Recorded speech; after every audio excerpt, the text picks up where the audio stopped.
Simple logic. அவர்களுக்கு நல்லாவே தெரியும், அவங்க கிட்ட HQ-9 அவங்களோட defensive missile, anti ballistic missile defence system China அவங்களுக்கு கொடுத்தது வந்து செயல்படவில்லை. நாம் செலுத்தும் ஆகாஷ், பராக் அல்லது S-400 எதுவா இருந்தாலும், இல்லை நாம் செலுத்தும் மத்த நமது எதிர்த்தாக்குதலுக்கு உபயோகிக்கும் ஆயுதங்கள், குறிப்பிட்டு சொல்ல வேண்டும் என்றால் மிசைல்கள், எதையும் அவர்களால் நிறுத்த முடியவில்லை. நிறுத்த முடியவில்லாத போது அவர்களுக்கு இருக்கும் ஒரே ஒரு சாய்ஸ் என்ன? இது மாதிரி விமானங்களை வான்வெளியில் பறக்க விட்டால், நமது ஒரு ஏவுகணை அதை அடித்தால், ஐயோ எங்கள் சிவிலியன், அதாவது பொது மக்கள் செல்லக்கூடிய விமானங்களை அழித்து விட்டார்கள் என்று கூக்குரல் எழுப்பி, ஒரு பிரச்சனையை எழுப்பி லபோதிபோன்னு அடிச்சுக்கிட்டு உலக நாடுகள் கிட்ட போய் கம்ப்ளைண்ட் பண்ண முடியும். Pakistan is wanting excuses.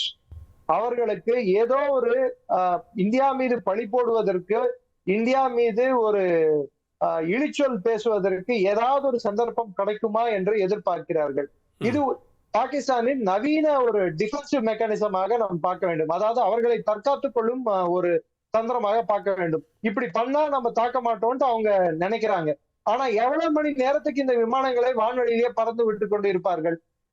என்ன இருந்தா அதெல்லாம் பறந்து விட்டு இருப்பார்கள். இது மாதிரி 2 நாள் 3 நாள் பறக்க விடலாம். சின்ன சந்தேகமும் இருக்கு. இல்ல திரு ஆசிராம் சொன்ன மாதிரி அவங்க நாட்டுக்குள்ள அவங்க விமானம் வந்து இயங்குவதற்கு அனுமதி இருக்கிறது, சர்வதேச விமானங்கள் வரல அப்படின்றப்போ அந்த நாடுகளுக்குள்ள பயணிகள் இப்ப இந்தியா போல வந்து சென்னையில இருந்து மதுரைக்கோ, சென்னையில இருந்து டெல்லிக்கோ ரெகுலர் மாதிரி அவங்களுடைய இந்த ஏவியேஷன் எப்படி இருக்கு, அவங்களுடைய சிஸ்டம் எந்த அளவுக்கு இருக்குன்னு பாக்குறீங்க? மேபி அது பயணிகள் விமானமா கூட இருக்கலாம் இல்லையா?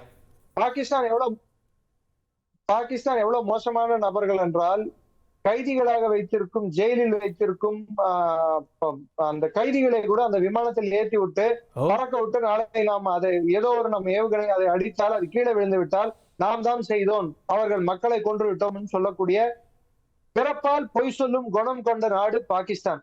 அது பிறந்ததே பொய்யால், இருப்பதும் பொய்யால், இன்னும் சொல்லிக்கொண்டே பொய்யால் தான் அது கடைசியில் அழிய போவதும் பொய்யால். சோ அவர்களை நம்மளால் நம்பவே முடியாது.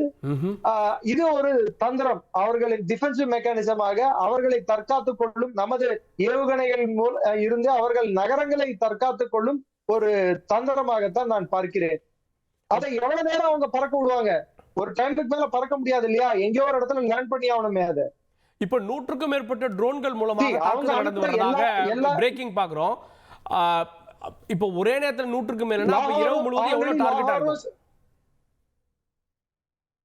ஆல்ரெடி லாகூர், சியால்கோட் மேல நம் ட்ரோன்கள் தாக்கிக் கொண்டுதான் இருக்கின்றன. உங்கள் பார்வைக்கு ஆல்ரெடி தாக்குதல் நடந்து கொண்டுதான் இருக்கிறது. அது நீங்க கவர் பண்ணல. ஆனா ஒரு பக்கம் நம் தாக்குதல் நடந்து கொண்டுதான் இருக்கின்றது. அவர்கள் விமானத்தை எவ்வளவு நேரம் வான்வெளியில் பறக்க விட முடியும்? அது எந்த இலக்கை நோக்கி போக போகிறது? அது எங்கே லேண்ட் ஆக போகிறது? சரி, அங்க இருந்து டேக் ஆஃப் ஆனா எத்தனை வாட்டி இது மாதிரி மேலே கீழே பறந்து கொண்டு இருப்பார்கள்? எவ்வளவு நாள் பறந்து கொண்டு இருப்பார்கள்? இந்த பூச்சாண்டியானது பாகிஸ்தான் முதலில் அணுகுண்டு நாடு, அணுகுண்டு நாடு, அணுகுண்டு நாடுன்னு சொன்னாங்க.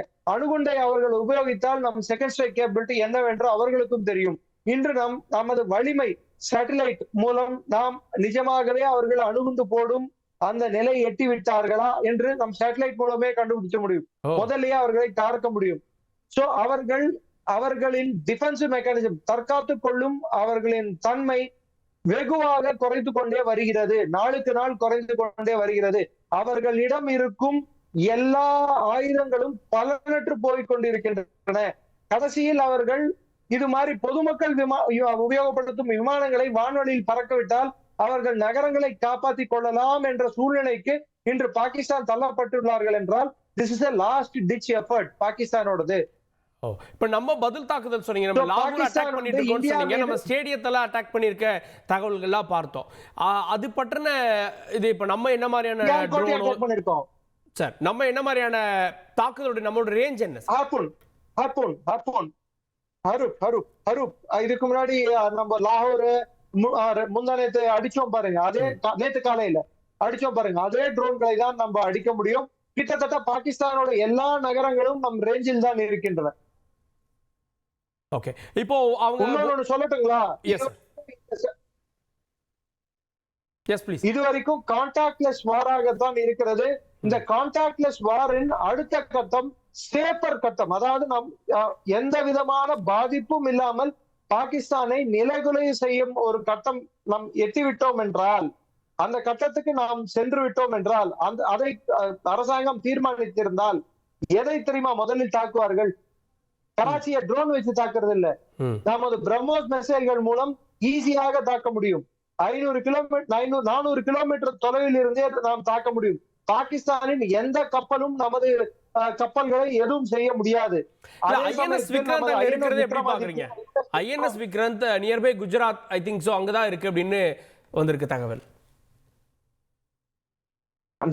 டியோகோ கார்சியாவில் அமெரிக்க 7th ஃபிளீட்டில் இருக்கக்கூடிய விமானம் தாங்கிய கப்பலை தவிர்த்து இந்த இந்திய பெருங்கடலில் இந்திய கப்பல் விமானம் தாங்கிய கப்பல் தவிர்த்து வேற எந்த கப்பலும் இல்லை. கிட்டத்தட்ட இந்த மொத்த இடத்திலும் கிங் ஆஃப் த சி, இந்த பெருங்கடலின் மன்னன் அப்படின்னு சொல்லிக்கூடிய தன்மையை அந்த பொறுப்பிலும் அந்த ஒரு ஆதிக்கத்திலும் நாம் இருக்கிறோம். அதனால நமது ஜுடிஷியஸ் யூஸ் ஆஃப் பவர் அப்படின்வாங்க. சகட்டு மேனிக்கு நம்மிடம் உள்ள ஆயுதங்களையோ இல்லை நம்மிடம் உள்ள வலிமையையோ உபயோகிக்க கூடாது. தேவைப்பட்டால் நாம் உபயோகிப்போம். அது பாகிஸ்தானுக்கும் தெரியும். பாகிஸ்தான் இந்த போக்கை விடவில்லை என்றால் அவர்கள் நகரங்கள் தரைமட்டமாக்கப்படும்.